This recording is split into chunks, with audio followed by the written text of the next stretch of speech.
Hello दोस्तों, नमस्कार। मेरा नाम है राहुल और आपका स्वागत है इस चैनल पर। उम्मीद है आप स्वस्थ होंगे। पढ़े लिखे लोगों को भी दिखावे की जिंदगी जीने का ऐसा शौक होता है कि वो शौक उन्हें खुद और दूसरों को कब नुकसान पहुंचा रहा है उन्हें पता भी नहीं लगता।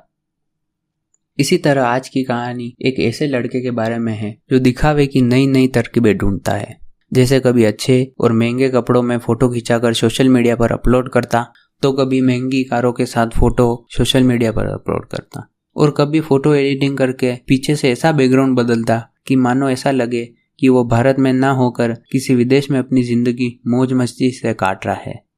इसी दिखावे की जिंदगी को सच समझकर एक लड़की उस पर दिल दे बैठती है और उसे अपने दिल की बात बता देती है, और सैकड़ों किलोमीटर का रास्ता तय करके उससे मिलने चली आती है और साथ में जीने मरने की कस्में खा लेती है। जब कुछ समय उसके साथ बिताती है तो उसे समझ आ जाता है कि ये सोशल मीडिया पर जो जिंदगी है उसने सबको बता रखी है वो तो काल्पनिक है। सच तो कुछ और ही है जो सोशल मीडिया की दुनिया से बहुत दूर है। जब वो उस लड़के से दूर जाने की कोशिश करती है तो उसकी ज़िंदगी में हमेशा के लिए फुल स्टॉप लग जाता है। जब पुलिस इस घटनाक्रम की जांच करती है तो उन्हें कुछ ऐसी घटना का पता लगता है जिस वजह से यह उत्तर प्रदेश की उस समय की सबसे चर्चित घटनाओं में गिनी जाती है। इस कहानी को सुनने के बाद आपका रिश्तों से तो विश्वास उठ ही जाएगा, पर आप ये भी सोच में पड़ जाएंगे कि कोई व्यक्ति इतना निर्दय कैसे हो सकता है। तो आइए कहानी के भंडार से प्रस्तुत है एक और कहानी। आज की सच्ची घटना की शुरुआत पश्चिम बंगाल से शुरू होती है। दरअसल पश्चिम बंगाल में बांगपुरा नाम की जगह में एक बैंक मैनेजर की बेटी आकांक्षा उर्फ श्वेता घर से ये कहकर जाती है कि उसे नौकरी के लिए दिल्ली जाना है। लड़की पढ़ी लिखी थी तो माता पिता ने भी रोका नहीं और बाहर नौकरी करने जाने दिया। फिर कुछ वक्त बाद जब लड़की से घर वालों से कांटेक्ट टूट जाता है, ना आकांक्षा फ़ोन उठाती है और ना ही फ़ोन करती है, यहाँ तक कि सोशल मीडिया पर भी इनएक्टिव हो जाती है। तब जाके उसके घर वाले परेशान हो जाते हैं क्योंकि कई महीने हो जाते हैं उससे कोई कांटेक्ट नहीं हो पाता है।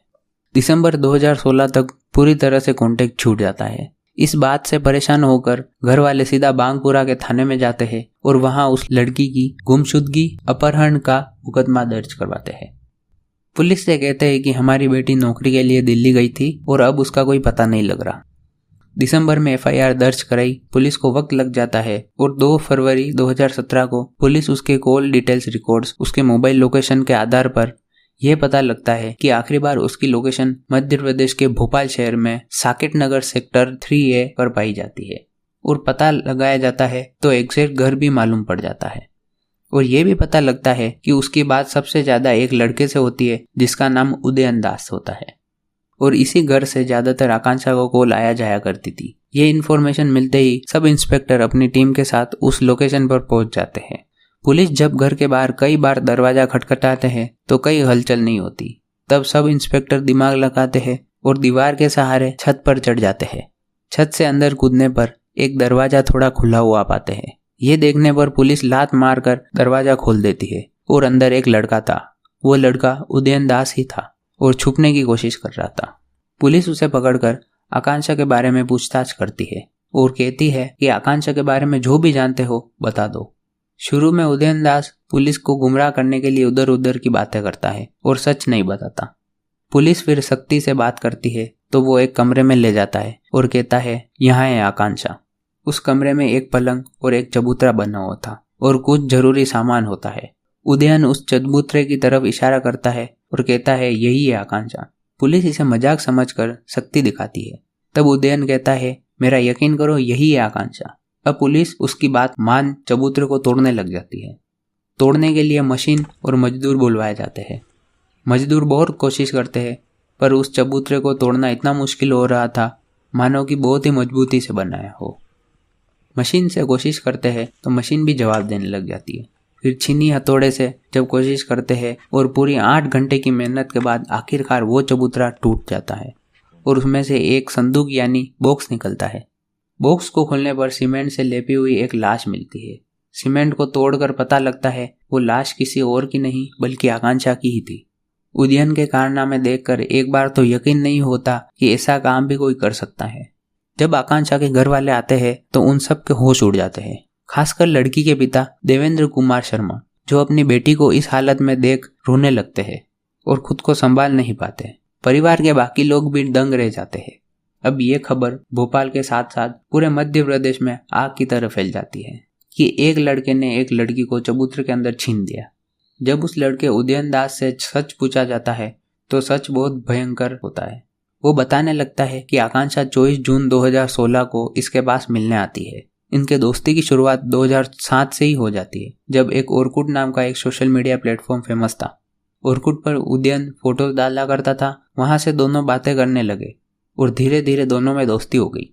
बाद में जैसे जैसे वक्त आगे बढ़ता है वैसे वैसे सोशल मीडिया के प्लेटफॉर्म बदलते हैं, कभी फेसबुक तो कभी इंस्टाग्राम, और वक्त के साथ ही इनकी दोस्ती इतनी गहरी होने लगती है कि दोनों एक दूसरे के साथ जीने मरने की कस्में तक खाने लगते हैं। उदयन खुद के बारे में उसे ये बताता है कि वो IIT दिल्ली का स्टूडेंट है और अभी अमेरिका में नौकरी कर रहा है, और आए दिन जब वो फोटोज अपलोड करता था तो आकांक्षा ये सोचकर खुश होती थी कि अब उसकी ज़िंदगी बदलने वाली है और उसके साथ ही जिएगी। उदयन भी अपनी कुछ न कुछ ऐसी दिक्कत परेशानियां बताया करता था जिसे सुनकर आकांक्षा कहती, मैं जब भी तुम्हारी ज़िंदगी में आऊँगी तब सब ठीक हो जाएगा। पर उसे आने में थोड़ा वक्त लग जाता है। 2007 से दोस्ती और 2016 में जाकर वो अपने पापा से कहती है कि मुझे दिल्ली में नौकरी मिल गई है, मुझे नौकरी के लिए दिल्ली जाना होगा। ये सब कहकर अपना घर बार छोड़कर वो सीधा दिल्ली पहुंच जाती है और दिल्ली में उदयन उसका इंतजार कर रहा था। वहाँ दोनों मिलते हैं, बातचीत होती है और वहाँ से सीधा भोपाल के लिए निकल पड़ते हैं। भोपाल में गोविंदपुरा के पास साकेत नगर और वहाँ सेक्टर 3A में उसका फ्लैट होता है। वो दोनों साथ में लिव इन रिलेशनशिप में रहने लगते हैं। वहीं शादी, जीने मरने का सब कुछ फैसला कर लिया था। वहाँ उनके कुछ दिन बहुत अच्छे कटते हैं, लेकिन धीरे धीरे लड़की को पता लग ही जाता है कि उदयन के पास तो नौकरी भी नहीं है। वो ना पढ़ा लिखा है, ना IITian है, ना ही कभी अमेरिका गया है। वो बस ये सब दिखावा कर रहा था। जब ये बात आकांक्षा उससे करती है तो उदयन कहता है कि मेरे पापा बहुत अमीर है, उनके पास सब कुछ है, मेरे दिल्ली में एक मकान भी है और जिस घर में वो रहता है वो भी है। चंडीगढ़ के रायपुर में भी मकान है और बहुत सारी संपत्ति है। मैं क्या करूँगा, हम आराम से बैठकर ऐश कर सकते हैं। यही सब बातें आकांक्षा अपने दोस्त को बताने लगती है तो वो उसे रोकने की कोशिश करता है और कहता है ये सब अपनी पर्सनल बातें हैं, ये सब किसी को बताओ मत। लेकिन आकांक्षा का दिल लगातार टूटा जा रहा था तो धीरे धीरे उदयन इस पर हक जमाना शुरू करता है। अब वो यहाँ से बाहर नहीं जा सकती थी। 14 जुलाई 2016 को दोनों के बीच में काफ़ी कहासुनी होती है। इसके बाद लड़की सोने चली जाती है। पूरी रात गुजारने के बाद सवेरे तक लड़के का गुस्सा ठंडा नहीं होता और वो लड़की के सीने पर बैठ जाता है और तकिया लेके उसके मुंह पर लगा देता है। क्योंकि वो गहरी नींद में थी तो उसे छटपटाने का मौका भी नहीं मिलता और उसकी दम घुटने से मौत हो जाती है। उदयन फिर तकिया हटाता है तो देखता है कि उसकी मौत हो गई है, लेकिन अपनी तसल्ली के लिए उसका गला दबाता है। तब जाके शांत होता है वो। अब उसे समझ नहीं आता कि अब क्या करूँ, तो वो लाश को खींच के दूसरे कमरे में ले जाता है। वहाँ एक बॉक्स पड़ा हुआ था तो वो लाश उस बॉक्स में डाल देता है। अब वो बाहर जाता है और सोचता है कि क्यों ना इस लाश को पैक कर दिया जाए। तो वो बाजार जाके 14 सीमेंट के कट्टे लाता है। उसके बाद रेत, मिट्टी और कंस्ट्रक्शन के लिए जो भी जरूरी सामान होता है वो लाता है। फिर वो सीमेंट का घोल बनाता है और उस बॉक्स में डाल देता है। अब वो बॉक्स हिल नहीं पाता क्योंकि पहले उसमें लाश थी और ऊपर से उसने सीमेंट का घोल डाल दिया था, तो उसका वजन कई गुना बढ़ जाता है। अब क्योंकि वो बॉक्स हिल नहीं रहा था तो वो उसी कमरे में एक चबूतरा बनाने की सोचता है। वो ईंटों को लगा के अच्छा सा चबूतरा बना देता है और सूखने के बाद उसी पर अपना गद्दा लगाकर उसी पर रोज सोता था। महीने दर महीने गुजर जाते हैं। जब घर वालों से इतने समय तक संपर्क नहीं हुआ तब उन्होंने पुलिस को बताया और ये काला सच सामने आया। अब इतना सब पता करने के बाद पुलिस उदयन को उसके घर में अकेले पाती है तो उससे उसके माँ बाप और परिवार के लोगों के बारे में पूछती है कि कहाँ रहते हैं घर परिवार वाले। अब कहानी में दूसरा बड़ा ट्विस्ट आता है। इस सवाल पर फिर से वो जवाब देने के कतराता है। फिर पुलिस सख्ती से पूछती है तो वो जवाब देता है, कहता है कि मैंने अपने माता पिता को मारकर पुराने घर में दफना दिया।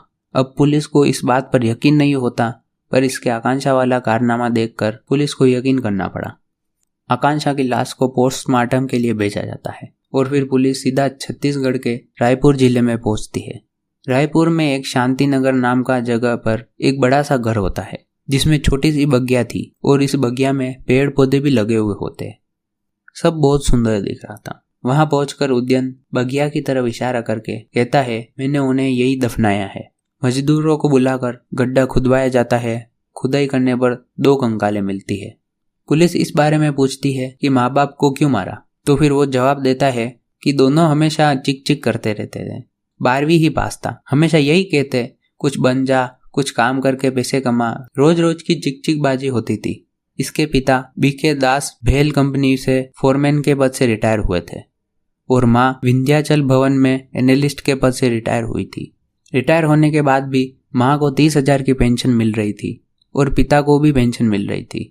दोनों का जॉइंट में खाता था। बड़ी हैरानी की बात यह थी कि उसने अपने माता पिता को 2010 में ही मार दिया था और 2017 में आकांक्षा की मौत तक उसने किसी को अपने माता पिता के मर्डर की भनक तक नहीं लगने दी। अपने माता पिता की पेंशन, दिल्ली और रायपुर में घर से मिलने वाला किराया और तो और साकेत नगर में ग्राउंड फ्लोर से मिलने वाला किराया, साथ ही उसके पिता की 8.5 लाख की एफडी से मिलने वाला ब्याज, पैसे इकट्ठे करके पूरे ऐशो आराम की जिंदगी जीता था और अपने आप को अमीर दिखाने की कोशिश करता था। ज्यादा पढ़ा लिखा नहीं था और फिल्में देखने का बहुत शौक था। दरअसल इसने वॉकिंग डेड जैसे टीवी सीरियल से ही आइडिया आया था कि हत्या कैसे की जाती है और कैसे बचा जा सकता है। यदि आकांक्षा के परिवार वालों ने अपनी बेटी की तलाश में एफआईआर दर्ज न कराई होती तो शायद जैसे इसने अपने माता पिता के मर्डर की बात को जैसे 7 साल तक किसी को पता नहीं लगने दिया, वैसे ही आकांक्षा के मर्डर को भी कभी किसी को पता नहीं लगने देता और ये उदयन दास नाम का किलर ऐसे आम लोगों की तरह खुला घूमता रहता। इस घटनाक्रम से मध्य प्रदेश के साथ साथ छत्तीसगढ़ और पश्चिम बंगाल में हड़कंप मच गया। इसके बाद 30 अप्रैल 2017 को 600 पन्ने की चार्जशीट बनाई जाती है। इसमें 19 गवाह शामिल होते हैं और अगस्त 2020 में एडिशनल सेशन जज सुरेश विश्वकर्मा आकांक्षा मर्डर केस में इसे उम्र कैद की सजा सुनाते हैं और माता पिता के मर्डर केस में तो 2023 तक कोई फैसला नहीं आया।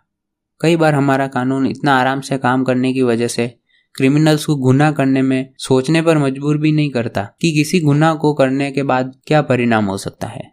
खैर, उदयन आज भी जेल में कैद अपनी जिंदगी काट रहा है। सजा तो उसे और भी भयानक मिलनी चाहिए, पर उसको जैसी सजा मिली वहां भी तिल तिल मर रहा है। तो इसी के साथ ये वीडियो यहीं समाप्त होती है और फिर मिलते हैं अगली वीडियो में किसी नए टॉपिक या कहानी के साथ।